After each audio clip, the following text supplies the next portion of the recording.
Hi there, welcome back to the Dylan Rounds case. Welcome if you're currently here in the live premiere, appreciate it. Today we're looking at some of the latest talk in the case itself from the viewpoint of key individuals that have been directly involved in searching for Dylan Rounds. And that ranges from Lance Kelly, Earthworm Infotainment, the recent dog situation and some issue with Corbin, as well, even Mob Crew Chris, explaining some things which could hint at the possibility as to why Mob Crew Chris is no longer covering the Dylan Rounds case. So make sure to stick around from start to finish of this video to understand what's recently happened, okay? And as for the people in this live premiere, feel free to share your thoughts, opinions and reactions in the live chat box on the right hand side of the screen. If you wish to check out the links down below in the pinned comment section, you're welcome to as well. So we can also acknowledge the YouTube comments from a recent video, not last night's, but the one before that. Catch up there as well. We can start it off in this video to acknowledge the seat adjustment, the height of Brenner, Don, etc.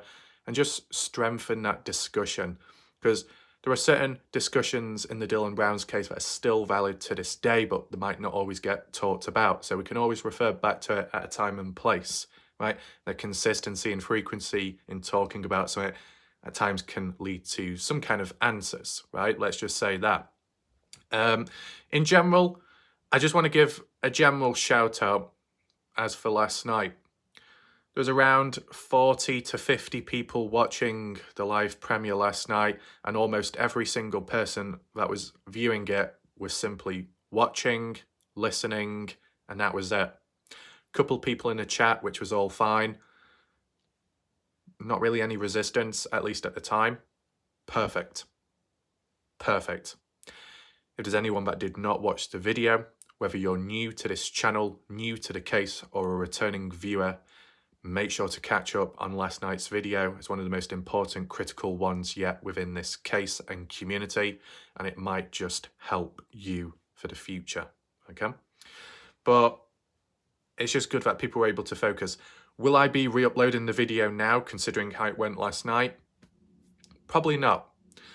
If there's like kickback in the future, maybe it could be re-uploaded, but turned out better than expected last night, okay? So that remains up. No music used, no need for any fake copyright there, as you know. As a heads up, one of the copyright claims was dismissed and successful after a 30-day period. That'll just happen with the rest, which are pending. So all those false claims, waste of time. But let's just put that aside. I want to focus in on Dylan Rounds today. Start off with the YouTube comments. You can leave your own comments down below in this video as well, or as I said, share your thoughts and reactions in the live chat. But let's just see if there's any questions that need to be answered and if there's any additional key interesting information which wasn't addressed or acknowledged beforehand. I will just adjust it to the newest. I think there's a fair portion to get through, but there's no harm in acknowledging them. Bill Brooks saying that Dylan's pickup truck has 2 doors. Well, if that's really the case, then I guess it makes sense as to why you would adjust the seat forwards or backwards, depending how you're trying to access the truck and if you were searching for something within. Next comment. Kinder? Bit of an interesting name, that. Maybe Brenner has a long body and short legs. I mean, it's kind of hard to tell. It seems to be in proportion to each other. Brenner is bigger up top than he is lower down. That's just because he's a bit fatter. May not apply as much nowadays with where he's at and not being in consumption of alcohol. There's a change there at least. Got Bella V. Once again, shout out to Bella V. Got Glenn. Shout out to Glenn. Cleo with a long comment for the first time ever, I think. Let's see what Cleo says. Forever grateful for all you do for us, YouTube viewers. It's not an easy subject, laying out balance, valid points, just giving your input and suggestions is magic. Walleye always gives me comfort for the day knowing you will guide us through and understand what we failed to understand in the case. When I don't understand certain topics, he's gracious to share his thoughts. We are always in the loop despite anything that day. So learning new things for that day is worth more than I can give. Warlight Ref, you're gifted in a variety of strengths. I'm happy to learn from what you offer, plus critical thinking, making room for your viewers' opinion. Warlight Ref, that's very rare to balance and maintain, but you do. That's why I contribute to the channel when I can, so I'll not be ashamed or feel bad for serving you, because serving you is serving everything I stand for. Purpose, stability, routine, etc. That's what I want to practice. That's what I've always failed to do. This keeps me coming back. I've never learned any of these skills on YouTube. Determination and energy to your channel. It's so contagious. It's chilling. Once again, thank you, Warlight Ref. So you're welcome. It's good that it's helped you in some way or another. And yeah, shout out to Clem. Kind of a long time viewer, but also a long time supporter as well. So yeah, shout out to Clem.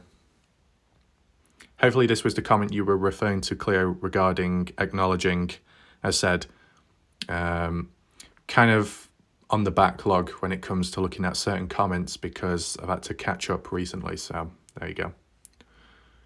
What does Corey say? I have tried to... Oh, it's in capital letters, this. I have tried to explain first-hand info to you, repeatedly. When I told you there was no gate key problem, the key was at both gates for Dylan if he ever needed them. So not a gate problem ever. Well, the thing is, Corey, when I did my videos in the past, I was never really thinking about where was the key exactly, where was the spare key, if then.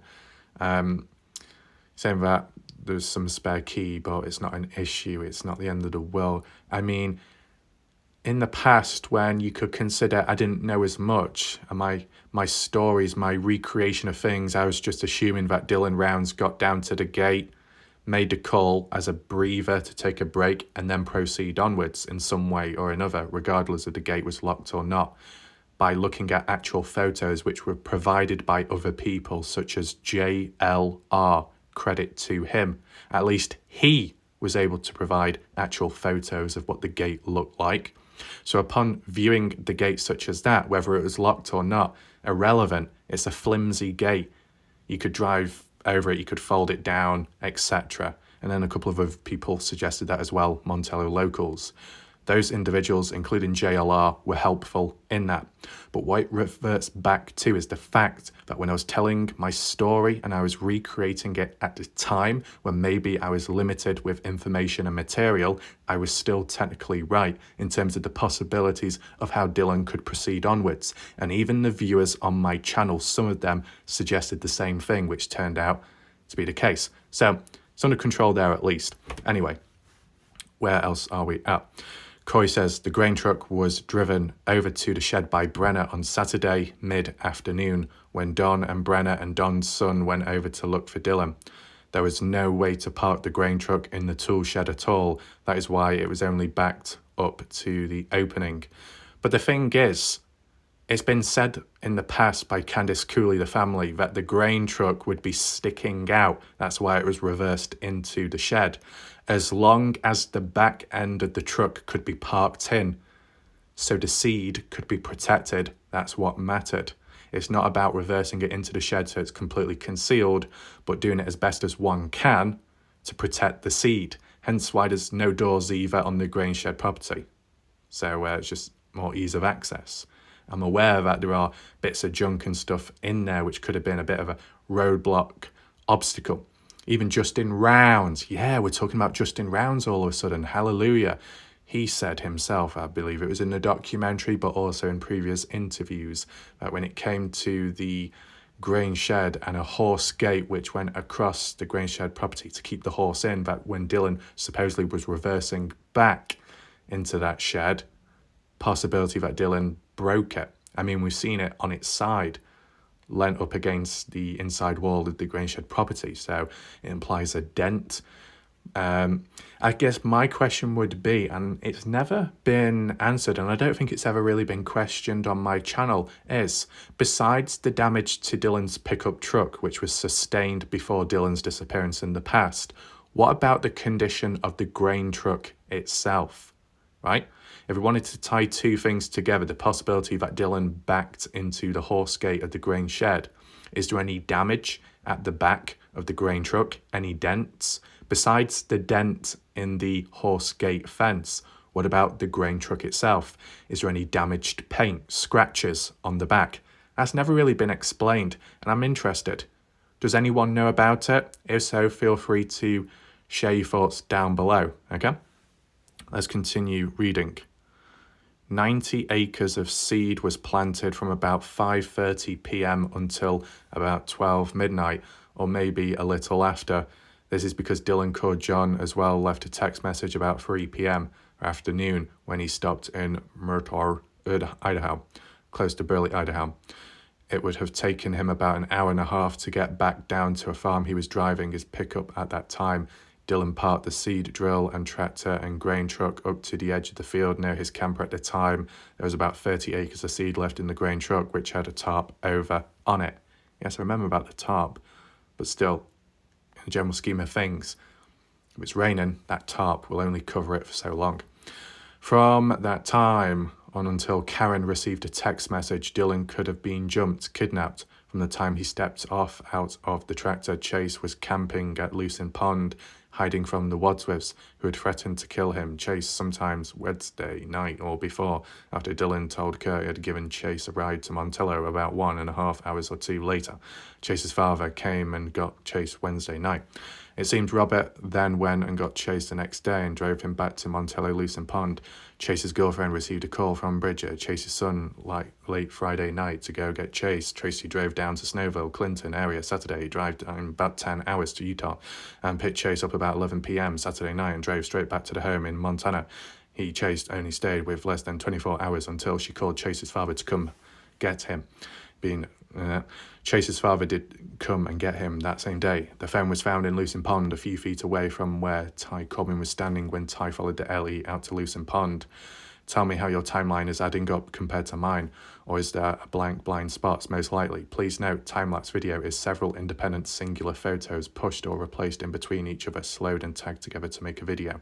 Candice Cooley had gotten an old phone of Dylan and reactivated the phone very shortly after the nightmare. So the thing is, Corey, when you talk about a time-lapse, that a time-lapse video is several independent photos pushed or replaced between each other. That's not entirely true. That could well be one way of doing it.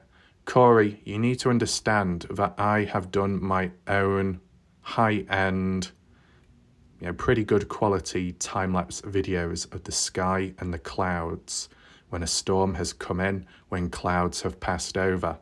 And it was hitting the record button as if I was recording a video for hours. And then it rendered it afterwards and sped it up as a time lapse, also known as a hyperlapse, same thing. The previous device I used was called time lapse, did the same thing, a video recording and then sped up afterwards, post-processing. That's what you need to understand, Corey. I'm aware of technology, I use technology. Most of my videos I make on his case are via my phone, so I do know a thing or two about that area, okay? And as well, besides Ty Corbin being near Lucin Pond, mob crew Chris himself said when he was down there in the early days, he was near to the pond, unaware of the phone being in there, okay? Did you forget that? Moving on. Responses. June, Ty, is this you? Corey, adding to the above, there seems to be a word limit, nor can I correct. Boots. Most farmers take off their leather boots and put on water muck boots when dealing with irrigation problems, which Dylan had that night and day. I would say he probably put his work boots in the grain truck and left them in it and worked with his muck boots on. Brenner probably pulled them out when he drove the grain truck over to the shed on Saturday afternoon, and I will say now, there are just as many guilty people out of jail as there are innocent people in jail. Are you talking about, in general, the US population across all states, that there are innocent people in jail? Or are you referring to directly the Dylan Rounds case, that there have been innocent people who have been jailed all of a sudden? Is this going to turn into some kind of campaign? And I wonder. My intention is not to antagonize you or anyone. It is to ask you to look at more than one narrative. You were technically I have listened to you. I've read your comments out in the past. Whether I agree or not, I've enabled your comments to be shown further. I've enabled your comments to be pushed out there in acknowledgement so other people out there can see your comments, whether they agree or disagree as well. So I have been somewhat lenient, Corey. I haven't deleted your comments. I haven't ignored your comments for most part of it. Understand that, Corey? So this is where we are. Okay, hopefully you can acknowledge that. Saying, I also told you Brenner has just as many charges on him as does Chase and Robert, and I have zero sympathy for any of them.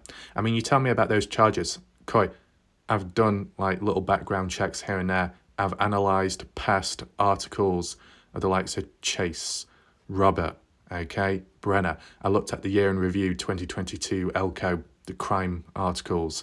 I've looked at past news articles. Do you know what the funny thing is, Corey? In the past early days, well, mid-range days, I was looking at all the background stuff, all the different crimes and all the different people out there, okay? You may think I've only been focusing on Brenner, tunnel vision, but I've been looking at a range of different people over time, even if things don't seem to link to the case, but I've still done it anyway to acknowledge and see if there was a pattern anywhere, any place, any time, which Dylan could have got caught up in. I did that. I documented that. I looked at past criminal history. I came out with some patterns and analysis. Did you see that, Corey? If not, feel free to catch up on it so you understand a different perspective from me. Take your mind, Corey. I'm one of the only channels that can demonstrate a form of balance and as well cover a range of different areas and topics. I might not agree with everything, but I do try and read it all out at least. And that's the key word, try. Okay? Being unwilling to widen a view is not constructive. I'll be straightforward as always. I have at least 25 years of hard life realities and events in my past. Accident, deaths, natural deaths. Life brings one wisdom, understanding and clarity, but usually not until one reaches 50 years or more, hopefully. As I said, before Dylan's death, it's not a sitcom to me or my family, nor is the investment of his life or dreams or the property we invested in many, many years ago, before you were ever born, Raf. So please consider that there is another view to the tunnel that has trapped so many. Right now, I have friends that are missing in southern Israel and in the northern Golan Heights. As I said, hard life events and basic life emotional hits teach us one to look at all narratives. Good day, Raf. So I don't need to be taught when I'm the teacher, okay? I demonstrated that last night. Make sure to catch up on that, Corey, and I think you'll understand a different perspective there. Interesting, missing pieces of the puzzle. An interesting channel that has cropped up in the past where I heard people reference the channel. I don't know who they are, but let's just see what missing pieces say. They call Corey out. Corey Laber, you have a very condescending attitude, Corey. Take in mind Corey, take in mind Bob Farrell, take in mind other people out there. What I'm reading out now isn't what I'm saying, it's what this person on screen is saying. The only reason why I say that, and I know some people will think that's a bit odd, is because Bob Farrell in recent time has got it into his head that when I read out other people's comments, it's me that's saying it in the first place, which is incorrect. I'm just reading what's on screen, and you can listen if you wish to. Obviously, with some people out there with selective hearing, it won't always work out, but it is where it is. So missing pieces of the puzzle says Corey has a condescending attitude. You feel entitled to have unquestioned authority and credibility over this case because your sketchy ex-husband owned the grain shed years ago. The tales in your post and conjecture and speculation based on gossip, and you act arrogant like everything you say is fact, but the true fact is you still show no receipts, no hard evidence. Corey, you can't even prove that you spoke to the Rounds or Tracy. John doesn't back you up. You weren't there, and Candice or Justin weren't there in Lucin when Dylan got killed. So the only ones who know what happened is the killer. The FBI and LE gathered the evidence which none of us have seen yet because the court trial hasn't even started yet. So stop acting like you know it all when you don't. Corey, you have a history of making shit up. So that's why some of us think you're full of it. Remember this storm you caused on salty pancakes due to your paranoia and lack of common sense. So I think what this comment is suggesting here, that when Corey was over at Salty Pancakes channel in the past, which I'm very interested in because Salty Pancakes was simply talking about conspiracy theories, crisis actors, UFOs, Dylan Rounds being a crisis actor, the farming simulator video game conspiracy with Dylan Rounds, all that wacky dacky stuff. What's that all about? No clue there. But Corey originated or went over to Pancake's channel to talk about her knowledge on the case. And I think some people were pointing out that Corey is into conspiracy theories as well, UFOs, aliens or something. Some people suggesting, pointing out that the reason why Salty Pancakes got paranoid is because of Corey talking and whispering into his ear. I'm not sure what exactly going on there. I mean, at least from my perspective and point of view, I wouldn't say Corey has been whispering into my ear or trying to brainwash me. I do listen to what she's got to say, but I'm not going to get brainwashed either. And that applies anywhere, any place. I will listen. Will I always, do internalization? Not always. If it ends up being backed up or talked about by another person and there's a level of consistency, then, it might make a bit more sense. Hopefully you understand that, Corey. I acknowledge your comments.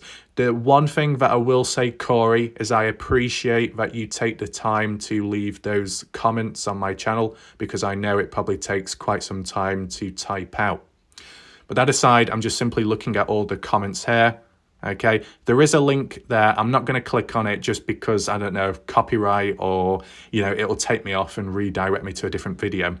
But if anyone's interested in missing pieces of the puzzle, there you go.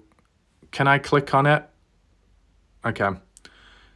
Don't know who this person is, but they've done some coverage in the past. Sleeper Cell versus Jim Terry 2 months ago. Cut and Shoot and Salty Pancakes call out Corey on rumour mongering and BS. From the looks of it, mentioned there. So if anyone is interested in the channel, here it is if you want to check it out. But that aside, let's just move on. Christy, why do you feel entitled? I would say, even though I don't really know this person up here, I wouldn't say this person is being entitled. I think they're just sharing their experience of what they've encountered in the past with Corey, positive or negative. They've suddenly come on over here all of a sudden, which is a bit unexpected, but I guess they're just sharing their thoughts from back then of what they think, right? But let's just see Corey. Corey responds to Christy saying, I have zero knowledge of who it is, if you're asking me regarding missing puzzle.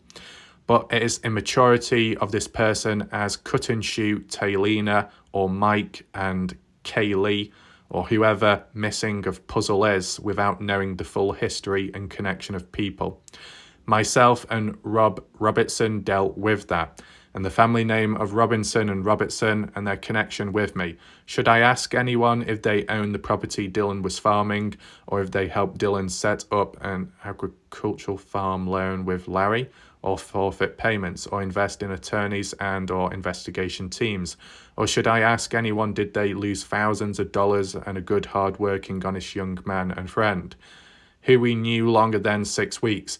Kurt's reality, or should I ask if anyone has owned either or both pieces of property or paid any tax on them? Why should I? I already knew the answer.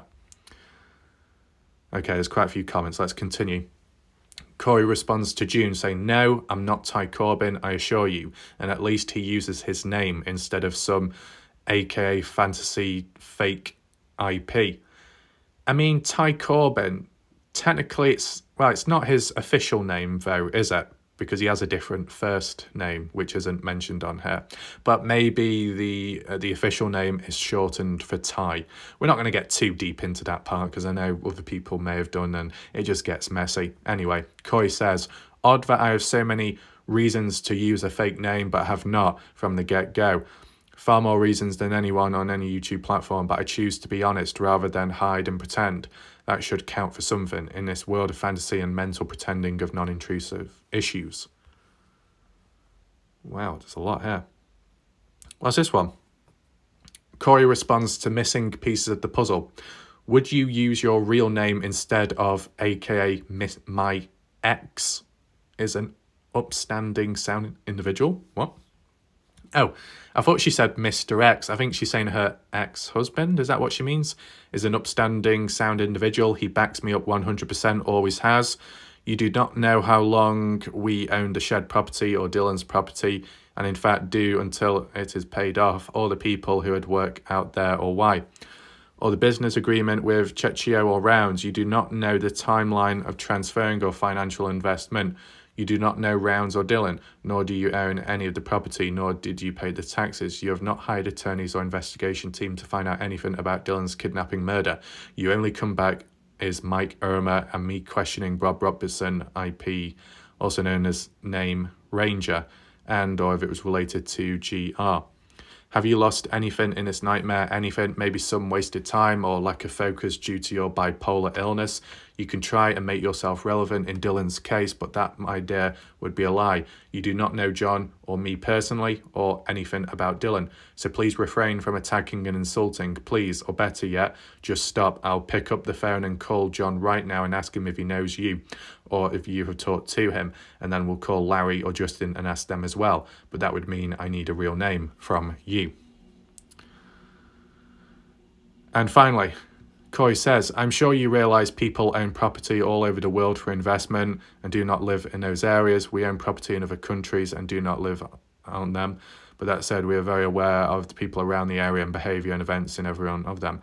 And people who are employed or work on said properties, it behooves us greatly to attend to business investments. People own property. Yeah, well, some people do, not everyone. Okay. Long comment, but there we go. Now we've got Grizzly with the dodgy dog profile picture. Looks like it's taken too much. Saying Ty Corbin has been right on so many things in his case and has added so much useful information about the people involved and what goes on out there. I would trust Ty Corbin before any true crime YouTuber in another country. Okay. I mean, Grizzly, and we're not talking about Jizzly or Gizzy, whoever the other person is in the background. But Grizzly, have you contributed to the Dylan Rounds case? No, didn't think so. Moving on. Oh, we got White Dove. Shout out to White Dove. Not seen them for a long time. They've been a member for a long time as well, which is good to see. And they've got the skull badge next to their name, a very good suited fitting one there. So White Dove, and this is a relevant comment to the actual video I did. I know it's a surprise, isn't it? But shout out to White Dove. They say that 4-wheel drive is turned on by putting the vehicle into neutral, then engaging the 4x4 gearing into 4 low or 4 high. It's not a button that can be accidentally engaged. Anyone that uses it always knows to disengage it when there is no rough terrain to use in it, because it can damage the vehicle using it on a paved or smooth road. So, it needs to be, key in the ignition, start it up and then adjust it. Is that right? About the key thing? There seems to be more purpose in following through with that to then activate this when obviously you must be operating the vehicle or in the process of operating the vehicle at the time. So if all-wheel drive can't be accidentally turned on if someone was searching around in the truck, then it seems like it was more on purpose. And if it was more on purpose, then it would imply that someone was maybe using it to dispose Dylan. And maybe forgot to turn it off afterwards. Spook, it won't hurt it. Who told you this? Maybe White Dove is speaking from experience if she's got a 4x4 and all-wheel drive, right? June. Summer said there was no need for a key to get into the gate. It was only a wire wrapped around a piece of wood stuck in the ground, and I remember seeing a picture of it. Yes, like JLR and a news report way before. Also, if Candice manipulated the video of Brenner, I don't see how that could be used as evidence against Brenner, because in any way that she messed with the shots, it could mean she set things up. What are you talking about, Candice Cooley manipulating the video of Brenner? Are you talking about that time-lapse video of Brenna in the trailer? If that was the case, well, it was the police that got a hold of it in the first place. LE heard about it in November time 2022, and the family only heard about it March 2023. So they were left in the dark for quite some time. So if it's been processed in between and everything, which it would have been because then it led to Brenna being charged with murder and desecration, then Candice Cully wouldn't have had the chance to manipulate it, unless you're referring to some other material. Angelina saying, hi, I do believe Brenna may be taller, but because of his leg injury, he has a longer torso that he would have to move the seat closer to the pedals to remove pressure from his bad leg. I know this because I'm 5'6" with a bad leg from an accident. The further away I am from the pedals, the more pressure is put on my bad leg, foot and ankle. My torso is longer as well and I carry extra weight. I tend to drive with the seat pulled forward and the back straight. This way the pressure is removed from my leg and hip. Okay, so sorry to hear about that. So you're 5'6", that could be within the same range as Brenna's height as well, so we need to acknowledge that. Angelina is talking from like personal experience, so I understand that as well. I think when it comes to Brenna, I was saying between 5'6" to 5'8", and I do remember 5'8" being mentioned, I'm sure, in news reports or articles. So if Brenna just happened to be just a bit taller, 5'8", I think the seat would be adjusted just a little bit further back, personally, okay? The only reason why I said what I said was because the way the seat was adjusted, it was suited for a 5-foot tall person, okay? If the seat is adjusted for a 5-foot tall person, are you saying, Angelina, that you would be comfortable in that seat when operating the vehicle? Let me know your thoughts there. If you say so, yes, then okay, I can understand why it might have worked for Brenna if he's the same height as you are.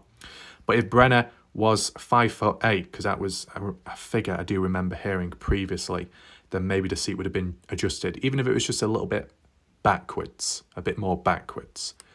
But if that's really the case, well, as it was described by Candice Cully, it didn't seem to be that way.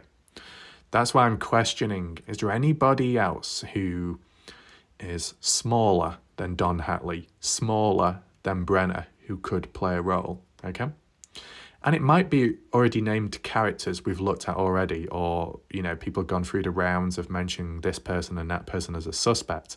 But what are the heights, the actual heights of all these individuals out there, I wonder?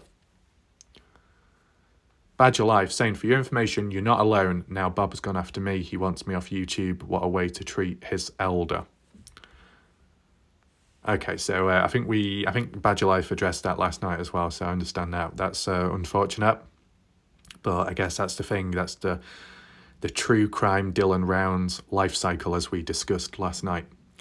Jacqueline saying, it's always good to look back from the early reports. It's easy to miss maybe a one-liner comment that could be suspicious, or see something that was missed the first time round. That's true, that's true. Did it with Kenny Veach, picked up on some interesting points there, and I think the same's happened with Dylan Rounds as well. So it looks like we've reached the end of the YouTube comments here. So now we're about to get into the main part of this video regarding one of the key individuals, if you want to refer to them as, for searching for Dylan Rounds. Now, regarding Lance Kelly, been a bit quieter on his channel, right? He did a video maybe 5 days ago, a live stream, and then there was a search video as well. But besides that, I don't think there'll be any more for some time. If I'm correct in saying, Lance Kelly, I guess family moved on to North Carolina because of the whole dog situation and training there, if I'm correct in saying. I believe it was documented previously, which tied in line where Lance Kelly on the road and his truck getting smashed and broken into. Indiana got it mixed up at the time because she thought Lance Kelly's home was broken into, but that didn't seem to be the case. Though, to acknowledge one thing, Lance Kelly recently has stated that Ty Corbin has supposedly been trespassing on Lance Kelly's property back in Montello. But Lance Kelly and the family have not been there since because they're in North Carolina or something. I said, correct me if I'm wrong on certain elements, or if you want to fill in the blank spots, you're welcome to. This is just looking at it from different points of views, and it's relevant to the Dylan Brown's case because this is an individual that has been covering it themselves, boots on ground. Whether people agree with it or not, whether people think it's a scam or not, you know, Lance Kelly has supposedly been trying to look for Dylan Rounds, but all of a sudden now, has it come to a halt?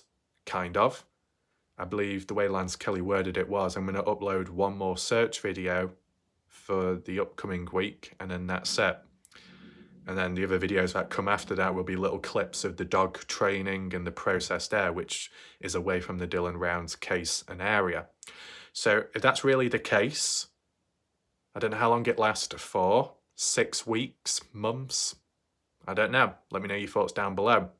But all it would mean temporarily, let's just say, would be less coverage on the Dylan Brown's case. Another person parting ways, at least for now, right? Is that a good thing, a bad thing? I mean, I know people prefer as many people covering the case as possible, but as I've experienced and worded, that sometimes too many people covering it can cause friction, and obviously we've seen that previous. So if there's less people covering it, yes, it's quieter, but maybe there's more room to think. But to be honest, for Lance Kelly's channel, it wasn't more deep discussions, it was more searching about visually. And because that visual sense, that element has gone, I guess some people could take that as a great shame to Dylan Rounds' case. But for anyone in general, just let me know your thoughts there. In between there, things have gone on, and we're just briefly going to look at it. We've briefly talked about the vehicle being broken into. Some people believe it was done naturally by somebody out there with a grudge or targeting Lance, and some out there were thinking it was all pre-planned and Lance did it himself to gain sympathy and then, I don't know, gain rewards, be gifted stuff, a sympathy act. So people still think the worst in Lance Kelly till this day. Okay. What do I think? I think it's a bit of a messy situation. That's what I would say. But regarding the dog situation, what was going on there? Well, a little bit more context. There is a screenshot which I can show with you, and then a brief explanation as to what Lance Kelly was referring to there, because it's kind of interesting, because if it is what it really is, it can apply on a bigger scale with other people out there who've been a part of the Dylan Rounds community. And then there is, I suppose, a screenshot from a Ty Corbin conversation with Lance Kelly. Let's just start off with the dog one first and read it out. Right, here we are. So apologies about the image quality. This was just from like a screenshot from Lance Kelly's live stream. It wasn't quite zoomed in, but if you find it hard to read, I'll read it out myself. Okay. Zoom in as well, possibly. There we go. Text conversation, I believe, from Facebook Messenger. The contact being Shania or Shania, I guess the dog handler or the person behind the cadaver dog situation. And there was some back and forth text above where it was saying, can you give a deposit? And when can we have your email? And Lance Kelly was, yeah, sure, good, sweet, yeah.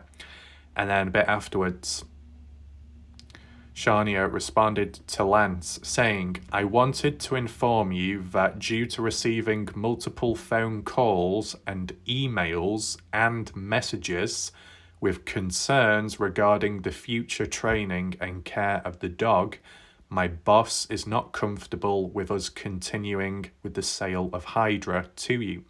I wanted to inform you as soon as I received the news so you can look for another vendor.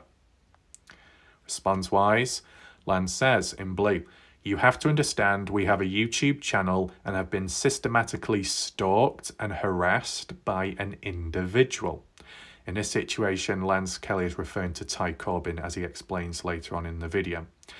I have no problem giving you the name. I cannot believe that someone who has been stalking and harassing me is now changing the course of something like this. We are moving to North Carolina for this.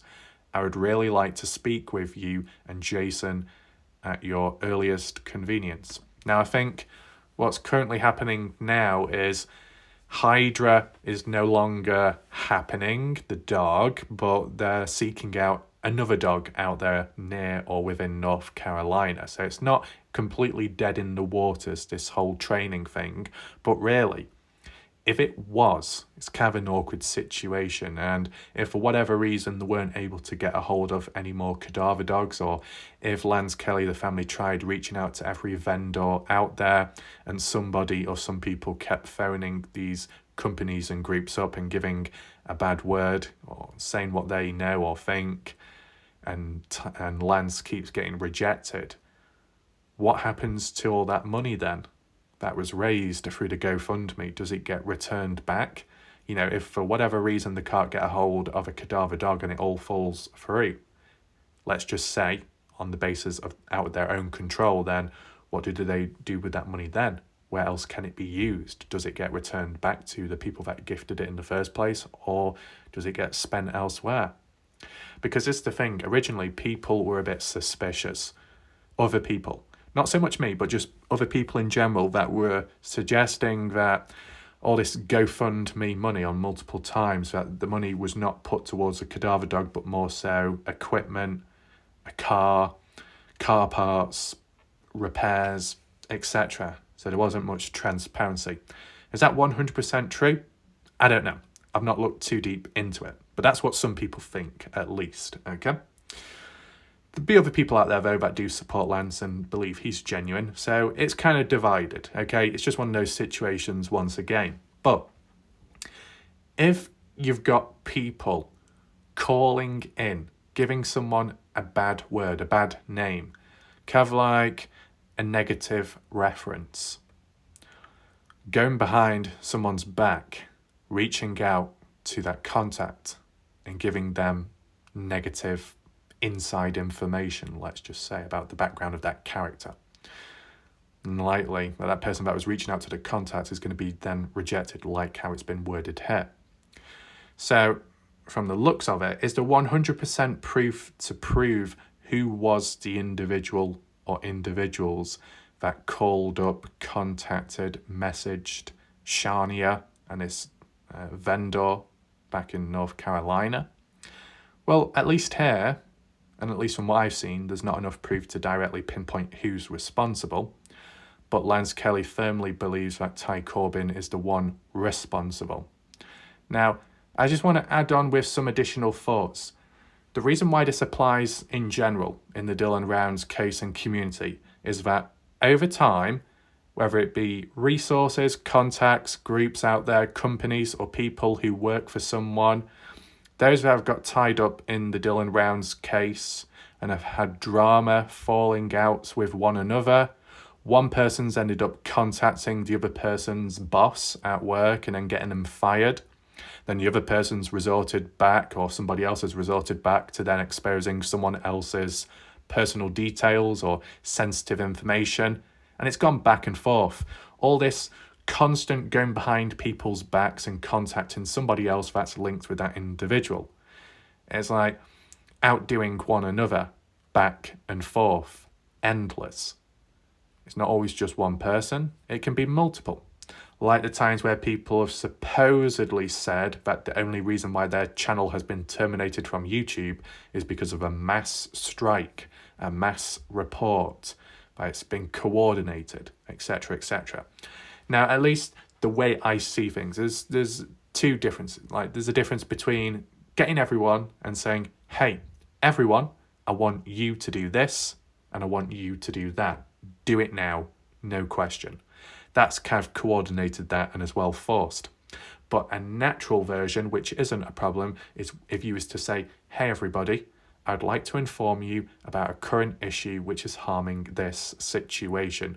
If you agree and feel that there is a problem ongoing and that you feel that it needs to be resolved, then follow accordingly based on what you see that suits best for the resolve. Do you see there's a formal way around it, but obviously people don't see it that way and they just jump all one-sided. But for sure, it's been an eye for an eye within the Dylan Rounds case, okay? Does that apply here? Maybe could consider it a bit more one-sided.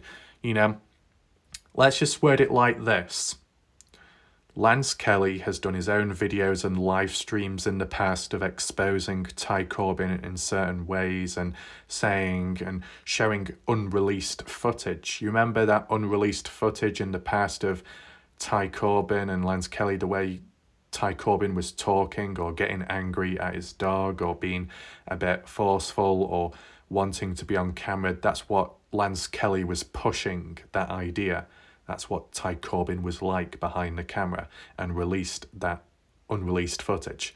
Times where Ty Corbin said in the footage, "Are you recording, Lance Kelly?" No, good. But secretly, Lance Kelly was still recording.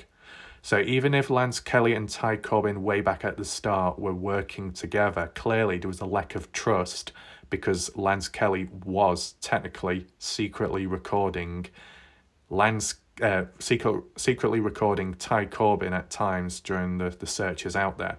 So there was already a lack of trust, I guess, and then eventually they parted ways eventually and did their own thing. But then I guess maybe it's been a bit back and forth in the background, like some of the text conversations were demonstrated and shown public by Lance Kelly recently in a live stream.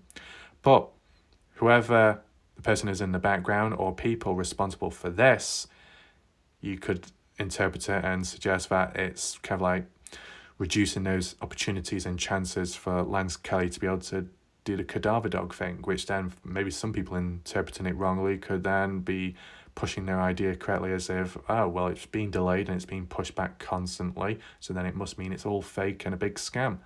So in a way, depending on the situation, you can be in a lose-lose situation, right?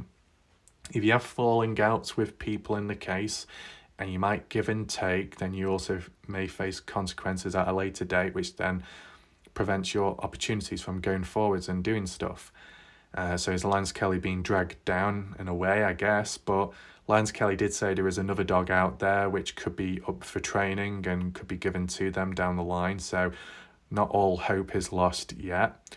But hey, it's one of the things where if there's grudges out there, either side, and people are determined to get justice, or if people have it in their mindset that they are determined and dedicated to exposing the frauds out there, let's just say, then they may stop at nothing and be relentless in their conquest.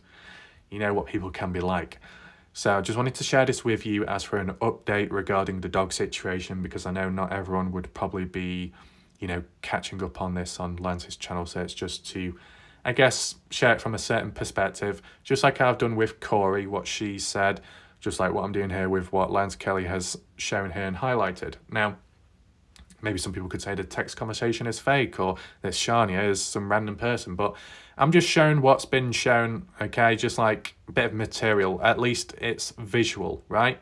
At least it's a form of hard evidence, if you want to call it that, because it's some kind of material to actually look at. Digital evidence, I guess, text conversation, log, yeah. So it's not looking too good, is it? Right? Being denied of a dog because of your supposed background history and what people supposedly see you as and known for, so then they inform others about it. Just like, was it Jim Terry calling into Salty Pancake's workplace about informing the boss that Pancakes is a criminal history and that Pancakes wasn't true or was honest about it at the time when, I guess being employed to that place, maybe.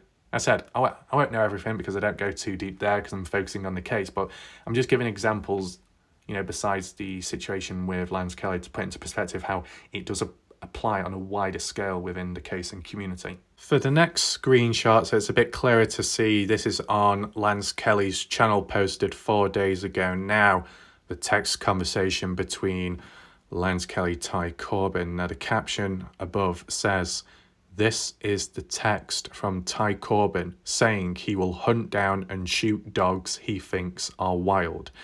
This insanely cruel animal abuse must be stopped." Now, in the past, Lance Kelly was the one labelled for harming animals, but now it's been implied as if Ty Corbin is the one harming animals. So it's so back and forth there, right? And we've got the screenshot here, which Lance Kelly used as proof. There we go. Hopefully you can see it on screen. If it's too small, I'll read it out to you, so it'll be okay. So it says Thai search party. Okay, why is it called Thai search party? It does make me think, because when Lance was showing some of the earlier text conversations dating back to January the 20th or February the 20th, 2023, I guess this, it's not a group chat, it's just a one-on-one text conversation, but I think it's called Thai search party because this may have been used to coordinate searches in the early days when they were both out there searching, or if Ty Corbin was out there by the railroad and was like, where's Lance Kelly at? Let me text him. So they had their own little form of communication in the background, digital communication. Though, despite parting ways a while ago, they've still been in contact with one another. Maybe more so one-sided, but they've still been in contact, as this screenshot shows, because it's been recent time, this conversation. Okay? So, in the green is Lance Kelly's messages, and in the grey is Ty Corbin's responses.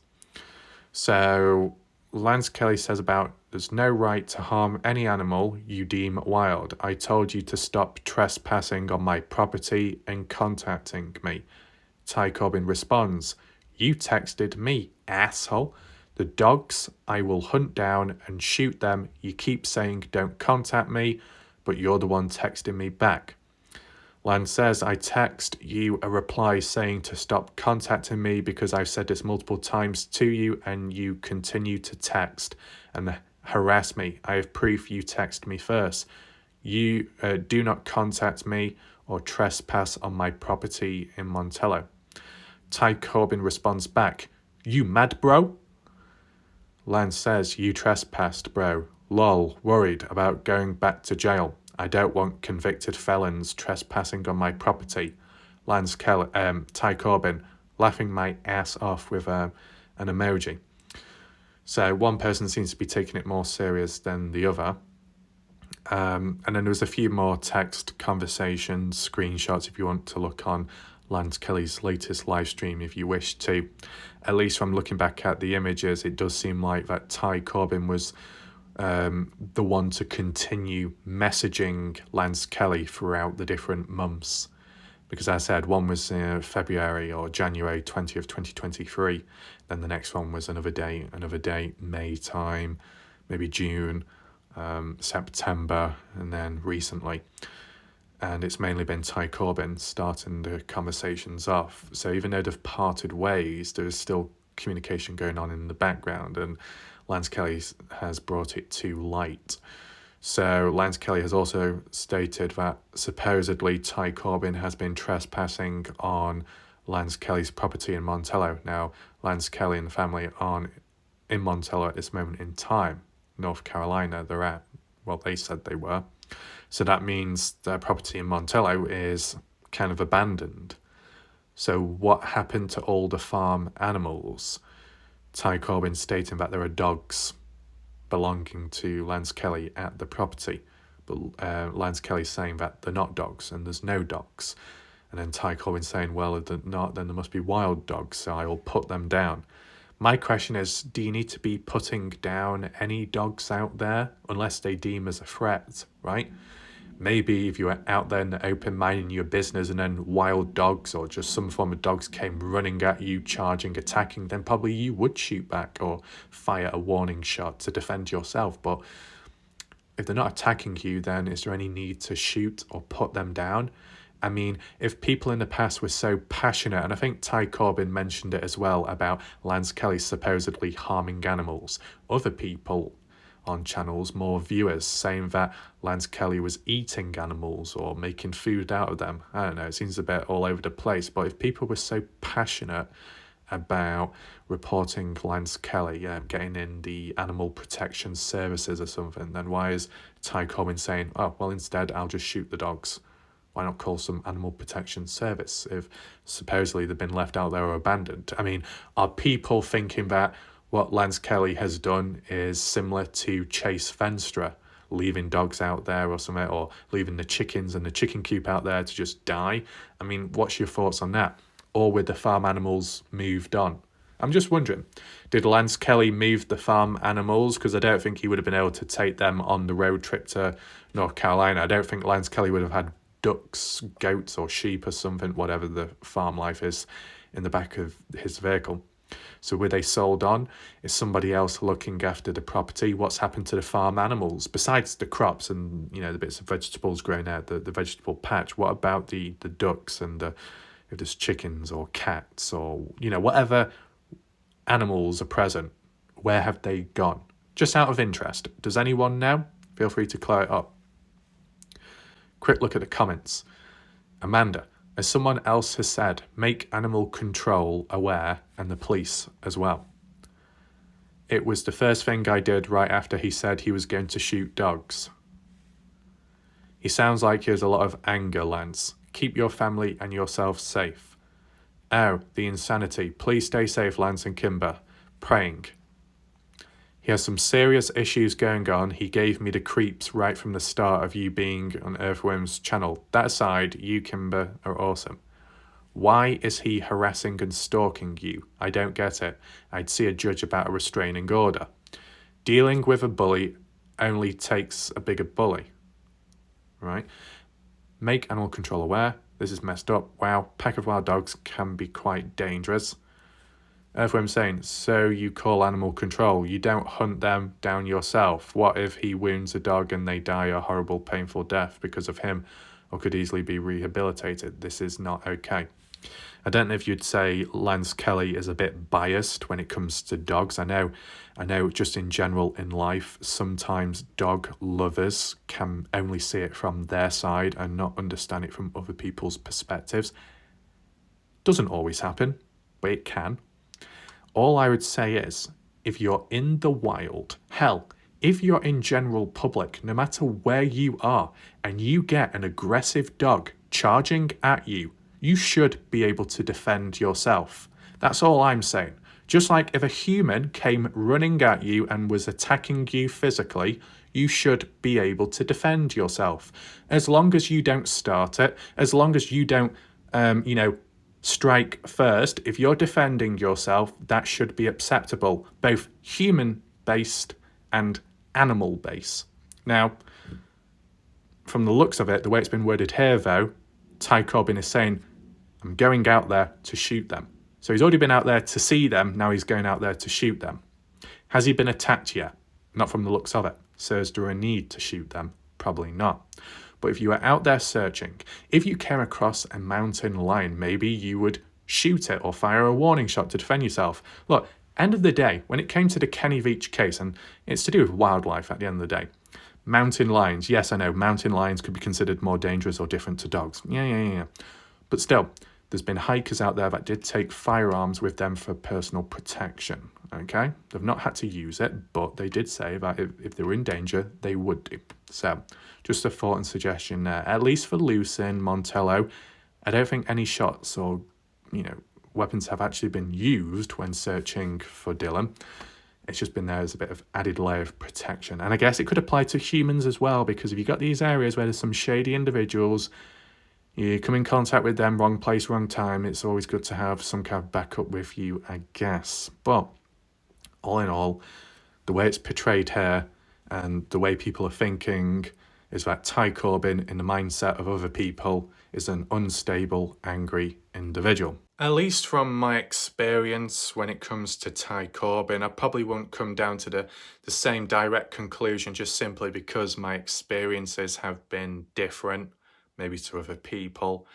I have seen negative sides to Ty Corbin. I've seen his frustration. I've seen him agitated. I've seen Ty Corbin taking things out of proportion, misunderstanding key language, misunderstanding the English language, etc. It is unfortunate. It's one of those things. I've seen Ty Corbin throw toys out the pram and resort to name calling and throwing out insults, bit whiny, whingy behaviour, but it is what it is. Have I seen Ty Corbin in a really aggressive, threatening way? No, not towards me, but it could differ with other people's experiences, right? I said I can't come to a complete conclusion. But a fair few people over time have said, at least, that from their experiences or how they visualise Ty Corbin as a bit of a dark individual when it comes to the Dylan Rounds case, possibly dangerous and a threat towards some people out there. That's just from what other people have said over time, and there's been a bit of consistency there. I'm sure by covering this, it may lead to a response or some kind of resistance, but at the end of the day, if there are any whingers or whiners, check back to the previous video I did, because it will clear it up all there. And as I said, the life cycle of this case, we kind of know what to expect next. I'm just simply covering this because it's relevant to the case, and the key individuals involved have been somewhat relevant to the case as well, whether it be for the right reasons or the wrong reasons. We're just documenting it as we go along, just to maybe fill in some blank spots and see it from both sides. If people are going to call Lance Kelly out for how he treats his animals, then we see it from the other viewpoint of how Ty Corbin is supposedly acting around certain animals as well, right? And in general, you can share your thoughts down below whether you agree or not, or if you've got additional points or additional experiences, okay? So yeah, I think that's all I can say there about that part. But let's move on to the other key individual when it comes to the Dylan Rounds case, and that's Mob Crew Chris. Most of you will know Mob Crew Chris. He's got a fairly established channel, about 72,000 subscribers. Obviously, he's been covering many of the cases before the Dylan Rounds one, so he has been around for a fair bit of time, just like the same with me. So Mob Crew Chris, with already having a following, then getting involved in the new case, which was Dylan Rounds at the time, building some kind of rapport, friendship with the Rounds Cooley family, more so Candice Cooley, kind of like what Doug did, no thanks at a later point, but Mob Crew Chris was doing it really early on as well. Not just providing coverage on the case online and doing the live streams, keeping it alive and spreading awareness, but also going out there in real life, doing drone footage, recording it, documenting the searches, and even assisting before the winter time of 2022 with Texas Equisearch K9 Dog Unit, Candice Cooley just in Rounds, as we saw those photos. So Mob Crew Chris has been pretty full on, hands-on, both the YouTube side and in real life, which could be considered a good all-rounder. But what's happened ever since, right? When you look at Doug, no thanks, before his channel was terminated, Doug suddenly stopped covering the Dylan Rounds case. No more interviews, it kind of went flat. So I don't know what happened there, but here's where it is. Mob Crew Chris, Zav Girl, no longer covering the case anymore for quite some time. She just moved on to other stuff, the latest trending stuff. Okay. Tyler Feller, same exact thing. Mob Crew Chris, well, if Mob Crew Chris juggles about different cases, then he's not exactly abandoning the Dylan Rounds one, he's just covering other stuff in between.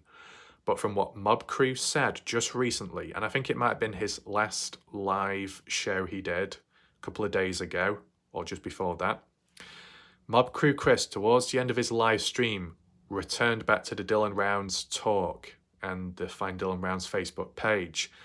And it wasn't exactly worded clearly, but I can try and explain it to you so it makes more sense. Mob Crew Chris was acknowledging, also known as Mob, yeah, he's called the Mob Crew, but he's called Chris, so we call him Mob Crew Chris, right? Chris said towards the end of his live stream that he's not been covering the Dylan Rounds case because of two reasons. One of the main ones was there are no more updates in the case, not much going on. Well, that's incorrect by Chris. He got that wrong. Obviously, with being away from the case, you're not going to be covering or knowing about everything, but as we've seen in recent time, besides Crime Con, which happened, what, a month ago now or something? The Sun US did that news article coverage interview with Candice Cooley, and what was talked about was new DNA evidence which could be applied to Brenner, which was found by canine dogs, cadaver dogs. Very important, very interesting. Hasn't been truly explained yet, so we're anticipating what could follow next. But something new was found, new DNA evidence. So for Mob Crew Chris to recently say, well, not really heard anything, no updates recently, that's incorrect, because there have been updates, there have been new information. It's just that Mob Crew Chris hasn't been around to see it. which is understandable. You're covering other cases. You're not going to pick up on those tiny little updates in between on the previous case you were looking at until you return back at a later point and then informed about it, just like what's being done here. So I understand that at least. But I also understand why Mob Crew Chris hasn't been covering it since, because what else is there to cover? Now, my style and coverage enables me to continue on more and longer than others, because we see it from different areas, and we're also looking back. Mob Crew Chris is more about latest updates or going out there searching. And if both of those can't be fulfilled, the criteria, then there's not much more that can be done, hence no updates in his mind. But the key point, the most interesting point, what Mob Crew said, was his second reason to why he stopped. And he worded it like a high school situation where you get one privileged kid, one kid that gets more privilege than the rest by the teacher. And I think Chris was referring to himself as the privileged one at the top. Okay? Then he said how there'll be two other kids below that don't receive the same privileges, but because they act out bad in the class, that the whole class gets in trouble. So even if you're a good person and you've done nothing wrong, and you're higher up there in terms of in favour with the teacher, because of two lesser known individuals causing trouble in the classroom, everybody gets punished. Is it to set an example? Maybe, but it's like collateral damage, isn't it? Meaningless people harm the situation. Everybody suffers at the cost of it. So what Mob Crew Chris is basically saying, that in the Dylan Rounds case, and he actually responded to this just after reading that update by Candice Cooley saying that the wallet hasn't been found, but YouTubers online are doing it as a ploy to make money off the case and spread BS. And that's when Mob Crew Chris used that little analogy, right? What does the analogy mean, if any of you aren't quite understanding it? Is that Mob Crew Chris was in direct contact with Candice Cooley and working alongside with her. But over time, due to other YouTubers out there causing trouble, causing problems, spreading misinformation, it then led to the family, Candice Cooley, Justin Rounds, having enough, getting pissed off, fed up with the current state of YouTubers in general. So Candice Cooley and Justin Rounds generalise and believe that all YouTubers are bad people. And obviously, it's not true, but they think that way from now on, which means Mob Crew Chris is in the same situation. So despite getting on well with the family and receiving privileges, such as invited out there to search, to assist, to volunteer, or receiving intel, or being able to do an interview with Candice Cooley, all of that, all those privileges, interpreted from what he said, has been stripped away because of other people in the community and how they've treated the case. So when a few people mess up in the case, everybody else suffers. Hence why Mob Crew Chris hasn't been able to continue the case, because I guess the family don't want anything more to do with him, or just in general, he doesn't want to antagonize the situation because the family are generalizing now and think all YouTubers are bad. It's one way or the other. As said, I'm doing the best I can to explain it because he did give a bit of a rough analogy, but it seems to be along the lines of you can be a good person, you can be in favour of a key individual, but because of others in the background, they drag you down and everybody else suffers at the hands of it. So it doesn't do much good. So that could explain truly to why Mob Crew Chris has moved on and not been able to cover anything since. You know, Mob Crew Chris could still cover things in the case, but if he's more of the hands-on individual that wants to be out there or wants to be in direct contact with the family, if he's not able to do that, then obviously he can't really do videos, so he's got to do other stuff in between. That's his style, but it's not allowed, or there's no chances to utilise that. So it's unfortunate, but you get an idea there from certain individuals in the case. You could say people are dropping off like flies in this case overall. I mean, all I say at the end of the day, for the Dylan Rounds case to go on for this long, and I don't just mean the case and everything being delayed, but in terms of the coverage and the people that do videos online, it's a miracle that people are still talking about the case till this day and regularly covering it. Now, that might only apply to me because I'm really the only one covering it on a regular basis, but it's still a miracle that there is material, there are discussions, and there are people willing to talk about it in general and share their thoughts and comments. I know the Kenny Veach case continues as well and is just as talkative at times, but to do Dylan rounds almost day in, day out with a certain amount of material and to be able to keep on going now and looking at valid points and reasonable claims, theories and stuff like that, it's a surprise. So even if in time the case went quiet completely and people were complaining, just be thankful that it's lasted this long, right? Because normally most cases like this wouldn't. Most cases in general wouldn't. It would be talked about for the first 7 days, maybe referred back to in a month's time, Christmas time, anniversary, and then it's gone cold or it's just not talked about anymore, the end. But this is still ongoing, right? I know there's other ongoing cases out there, but there's other ongoing cases out there which just don't get talked about at all because there's really nothing left to cover. Yet there are still things to cover here, which is a positive, which still means discussions and keeping the case alive up to a certain point. Okay? So, hopefully you understood the video. Maybe you learned something new. As I said, you want to catch up on previous videos, you can when you've got the time, but I think we'll leave it there for now. There probably will be another video tomorrow or the day after. May have a break tomorrow. We'll just see how things go about and what's the next thing to cover in the appropriate order. Okay? So, thanks for watching. I'll see you next time. Goodbye, good night for now.